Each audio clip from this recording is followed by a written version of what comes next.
guys, just wanted to make a quick video here to add to the ECUMasters software video. So before I talked about how easy it is to troubleshoot with logging through the EMU. This software is the EMU Black, but the software is essentially the same. They are different clients, but they work totally the same, so it's interchangeable. Just a little bit of background on this car. So this car is a Nissan 240 SX with a KA24 turbo. We obviously turboed it here, and we were having issues with the distributor. And this is something that we're seeing on a lot of like 90s cars with issues with distributors altogether.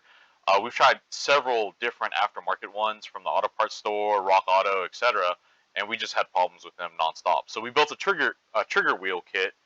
That's a little bit out of the scope of this video, but it's probably something that we'll add into one of our other videos on how a trigger system works. So basically, I just wanted to show you guys how it all works. So here in the left-hand side, if you follow the mouse, let me close this all out here so we can see it from the beginning.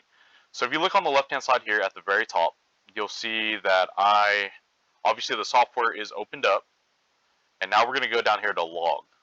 Once we get down here to log, we're going to have a bunch of these other boxes here, but for now we're not concerned with any of those. We're going to open up graph 1, and this log is already opened, but it's pretty simple here. This one I've already saved here just for this video actually. So this is what the log looks like.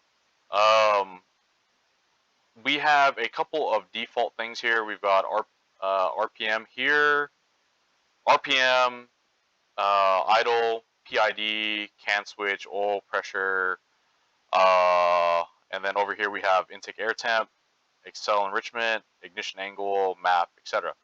So in my previous video of the software, I talked about how it's logging everything all at the same time. So if you go up here to this little P here, this is your log presets. So we can look at a number of different things very quickly. So other softwares will only be logging what you have on their grapher, or their logger rather, and that's all you'll have. But on the EMU, everything is being recorded. So if we look here, let's see what we're doing here. So we can see that the car here is in vacuum. We're kind of cruising along. Air feels a little bit on the wonky side. As you can see down there in the green, you can see those jumps in it.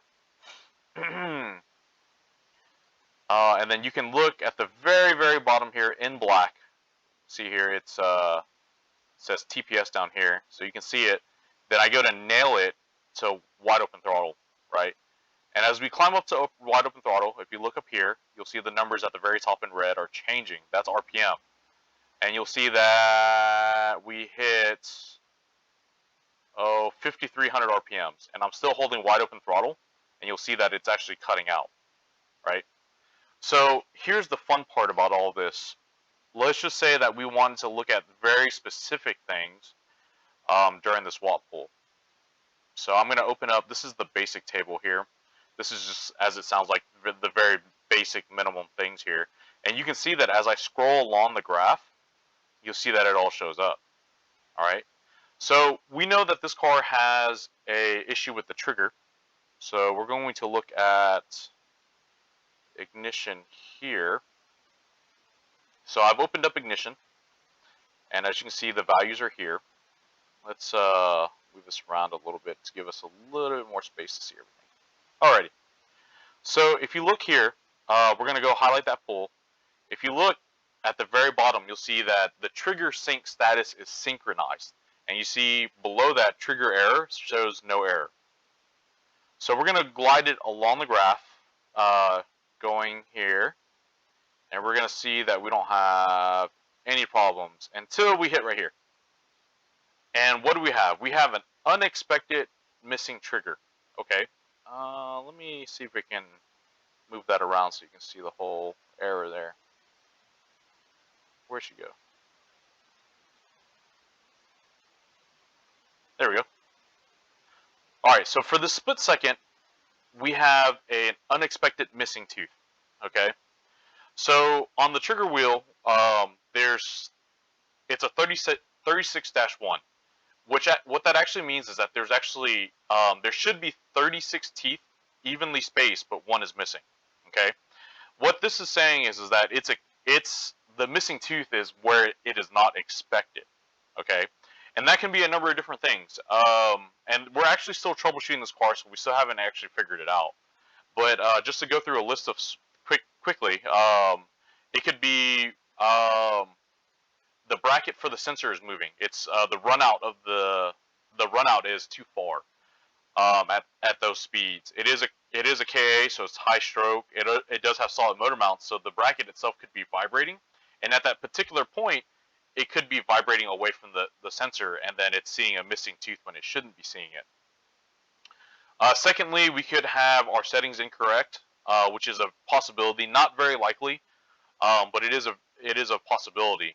The one other possible other thing, which is somewhat run out, is that what we think is actually failing is actually the factory crank pulley. The factory crank pulley has rubber in between it, and there's a good chance that the rubber is failing and it's causing it to vibrate. So we don't know. We haven't quite figured it out yet. We plan to take it all apart and check it over. But again, that's not the scope of this video. The scope of this video is basically just showing how to troubleshoot with the ECU.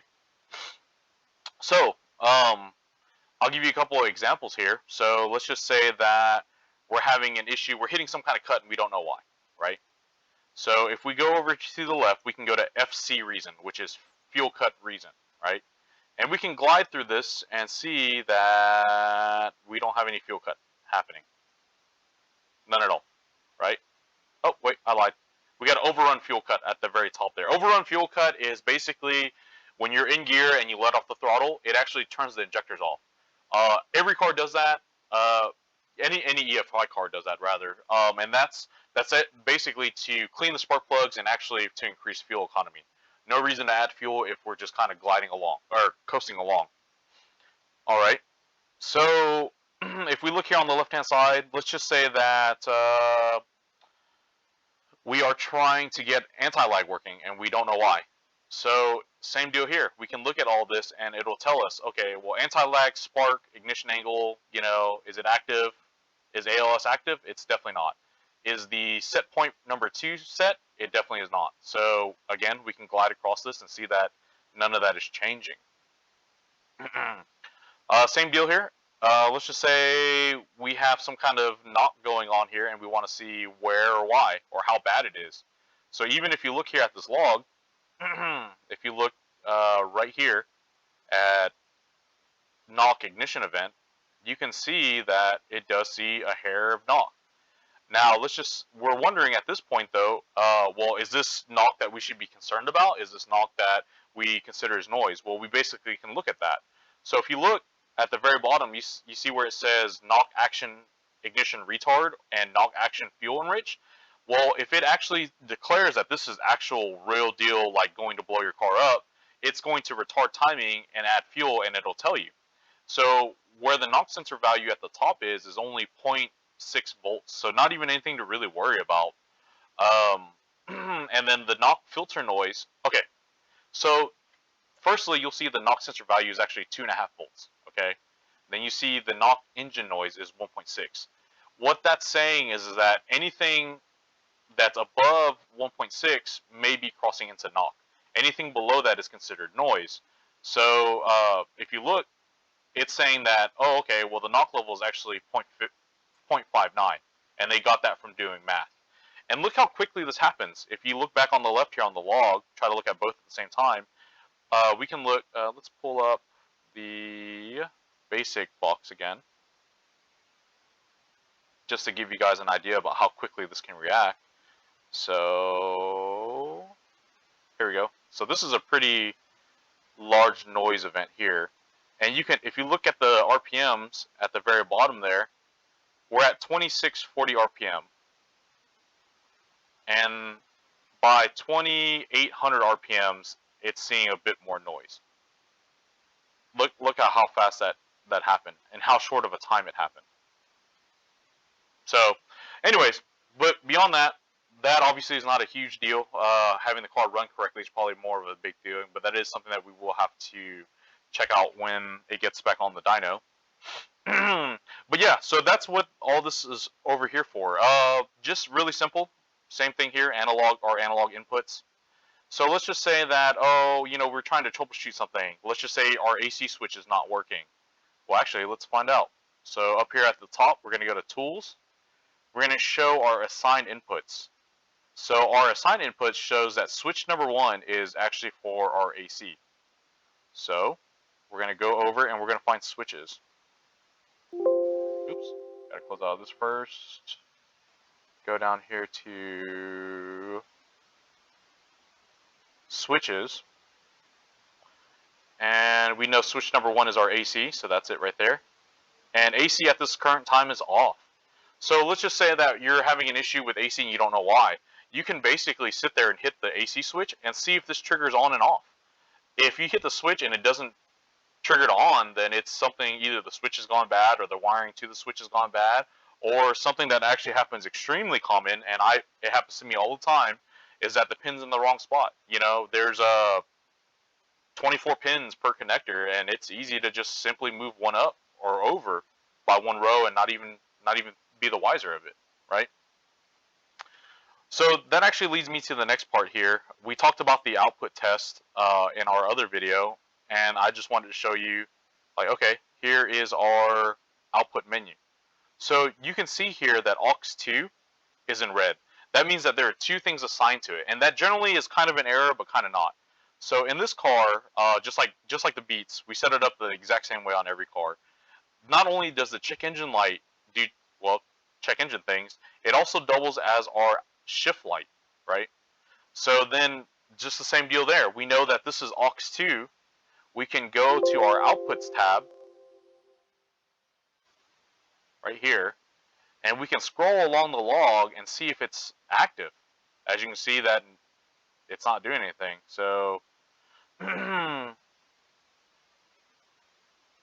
yeah, so that's pretty simple here. And like, even look, you can see that the fuel pump became active and inactive right there. See, so the car died and then it turned off the fuel pump.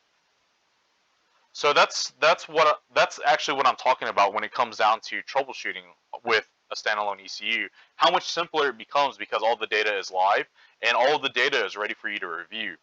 So, but yeah, that's basically what it is. And I wanted to show you guys, like, this is a real world problem. This is actually an issue that we have with the car currently. And these are the things that we can look at to try to solve those issues. So, just like I said before, the ECU itself is expensive, right? But so is anything when it comes to modifying cars is expensive.